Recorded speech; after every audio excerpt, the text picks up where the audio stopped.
Baik, Assalamualaikum warahmatullahi wabarakatuh. Perkenalkan, kami dari kelompok 8.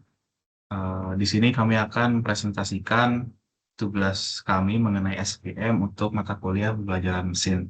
Di sini saya Muhammad Zibran Santosa dengan NIM 1030 12331 bersama teman kelompok saya yaitu Rosalina Siagian dengan NIM 1030 12334 dan juga Faisal Surya Saputra dengan NIM 1030 12330 152. Dan di sini langsung saja kita akan masuk ke yang pertama, yaitu apa itu support factor yang akan dijelaskan oleh rekan saya yaitu Rosalina. Silakan. Oke, eh, oke, saya akan menjelaskan support vector. Support vector mesin adalah algoritma survive learning yang bertugas memisahkan dua kelas data menggunakan sebuah garis pemisah yang disebut dengan hyperlink. SMV sendiri mencari garis yang posisinya paling jauh sekaligus dari kedua kelas. Makin jauh garis dari sebuah titik data, maka makin akurat dan makin aman model model saat menghadapi data baru. Hyperlink sendiri adalah garis pemisah antara dua kelas data. Yang pertama itu di dua dimensi, yaitu dimensi X dan X1 dan X2 itu adalah hyperline garis lurus. Di yang dimensi 3 itu adalah hyperline bidang datar. Di dimensi lebih tinggi tetap disebut dengan hyperline. Yang dimana persamaannya adalah W dikali X eh, ditambah B sama dengan 0. Yang dimana W itu adalah vektor bobot dan B itu adalah bias. Selanjutnya, support vector sendiri adalah titik-titik data yang posisinya paling dekat dengan hyperlink dari masing-masing kelas. Kenapa support vector itu penting? Karena support vector yang menentukan posisi dari hyperlink-nya. Kalau titik lain digeser, tapi support vectornya tetap, maka hyperlink-nya tidak berubah. Selanjutnya, margin adalah total jarak antara support vector kelas plus 1 dan kelas minus 1 dengan hyperlink tetap di tengah. Oke, saya akan menjelaskan soal gambar yang ini. Untuk garis hijau di tengah itu namanya margin, itu adalah zona aman antar dua kelas.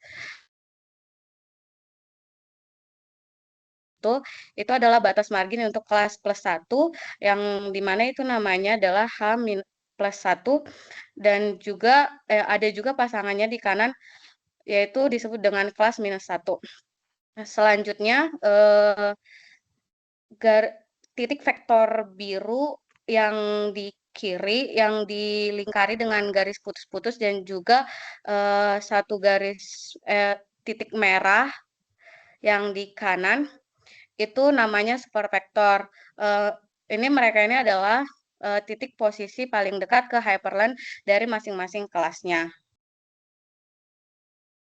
Oke, selanjutnya di sini ada contoh kasus dari SPM, di mana diberikan sebuah hyperplane dengan persamaan 4x1 minus 2x2 minus 8 sama dengan 0. Boleh di next.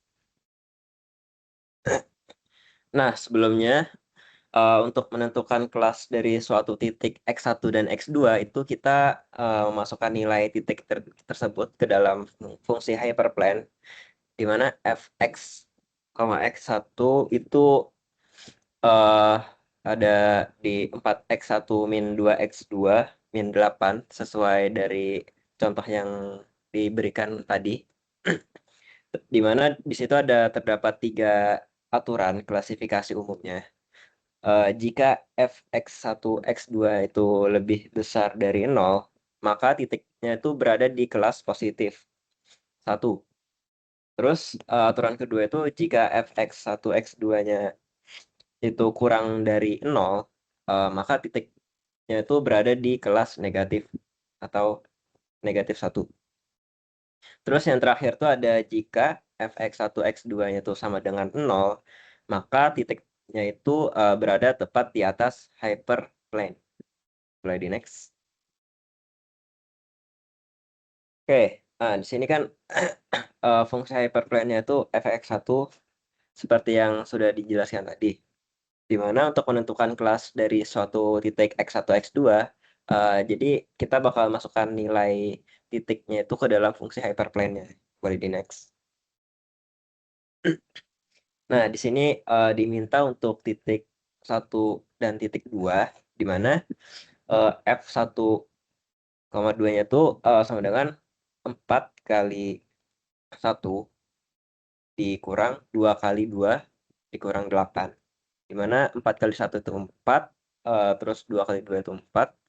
4 kurang 4 itu 8, dan 8 kurang 8 itu minus 8. Jadi karena hasilnya itu minus 8, di mana itu kurang dari 0, maka titik 1,2 itu termasuk dalam kelas negatif 1 atau kelas negatif. Boleh di next. Terus ada titik 2,2, di mana F2,2 itu berarti kita masukin X1, X2-nya tuh di dalam hyperplane-nya itu persamaannya, di mana 4 kali 2 itu 8, terus 2 kali 2 itu 4, maka 8 kurang 4 itu ada 4, 4 kurang 8 itu ada minus 4. Karena hasilnya itu negatif, yaitu minus 4, di mana kurang dari 0, maka titiknya itu titik dari 2,2 termasuk dalam kelas negatif 1 atau kelas negatif. Boleh di next.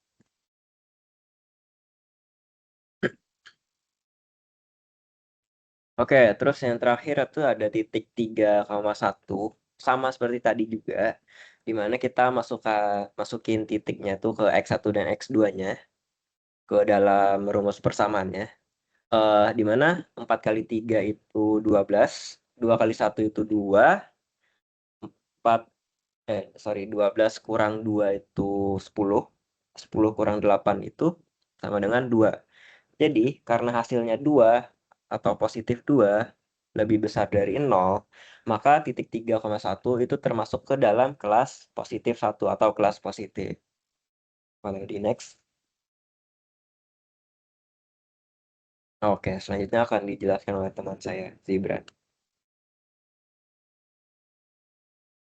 Baik, yang selanjutnya itu ada konsep matematika dalam SVM. Yang pertama itu kita masuk dulu di norm dari vektor bobot. Jadi norm itu adalah panjang vektor. Dan juga fungsi dari norm ini untuk menunjukkan seberapa besar vektor. Nah, norm ini penting karena berkaitan langsung dengan margin. SVM itu dia akan berusaha untuk meminimalkan norm untuk mendapatkan margin yang maksimal. Nah, rumusnya itu bisa dilihat, yaitu W sama dengan akar W1 pangkat 2 ditambah W2 pangkat 2 ditambah hingga WN pangkat 2. Nah, untuk contoh perhitungannya, anggaplah kita masukkan 3,2, kita punya X-nya itu sama dengan 3 dan Y-nya itu sama dengan 2. Kita tinggal masukkan ke rumus dari norm ini, maka hasilnya itu akan 3,13. Berikut adalah gambar dari koordinatnya.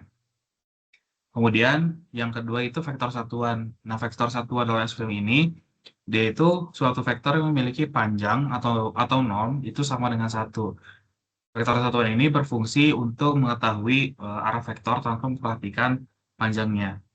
Nah, untuk rumusnya sendiri, vektor satuan ini direpresentasikan dengan huruf U, yaitu U sama dengan W dibagi dengan norm vektor sebelumnya. Yaitu jika kita ambil contoh lagi seperti sebelumnya, X itu 3 dan Y-nya 2. Maka norm yang sebelumnya itu akar 13, maka jika masukkan vektor satuan ini menjadi 3 per akar 13 dan juga 2 per akar 13. Berikut adalah gambar dari koordinatnya. Dan yang selanjutnya itu adalah proyeksi ortogonal. Di proyeksi ortogonal ini bisa digunakan untuk menjatuhkan titik ke garis. Jadi fungsinya itu untuk membantu mencari posisi titik terhadap garis atau hyperplane itu sendiri. Dan untuk rumusnya itu ada proyeksi Wx sama dengan X dikali dengan W dibagi dengan norm vektor yang tadi sebelumnya dipangkatkan dengan 2 kemudian dikalikan dengan W. Nah, untuk contoh perhitungannya masih sama, kita masukkan dengan 3,2.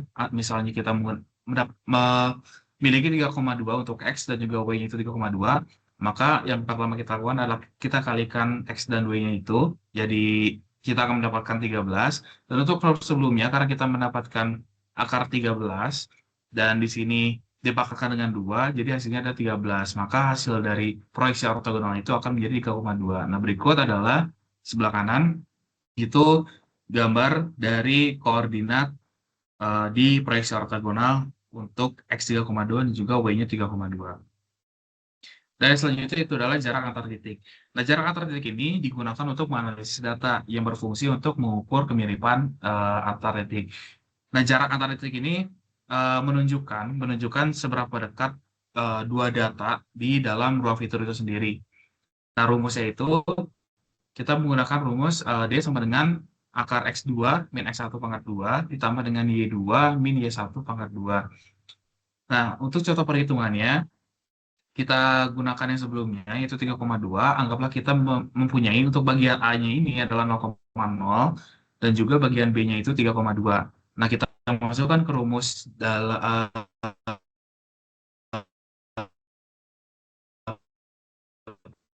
jarak. Berikut adalah jarak antar titik antar 13. Berikut adalah gambar koordinatnya.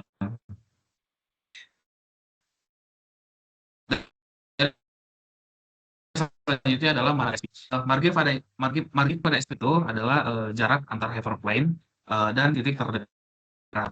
Nah, dari margin ini ditentukan oleh support vector itu sendiri.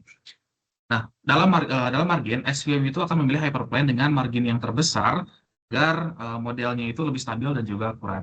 Nah, rumus dari margin ini sendiri adalah margin sama dengan 2 dibagi dengan non vektor yang sebelumnya. Kemudian, jika kita contohkan perhitungannya, anggaplah kita mempunyai non vektor yang sama itu akan 13. Kemudian kita masukkan ke rumus yang margin ini, yaitu 2 per akar 13. Nah, untuk margin besar, itu tuh akan membuat modelnya itu lebih general. Nah, sedangkan untuk margin yang kecil, maka modelnya itu akan rawan sekali dengan overfitting.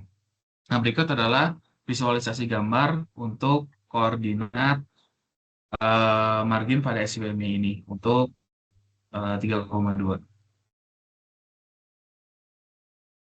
Baik, cukup sekian presentasi dari kami. Mohon maaf apabila ada kesalahan.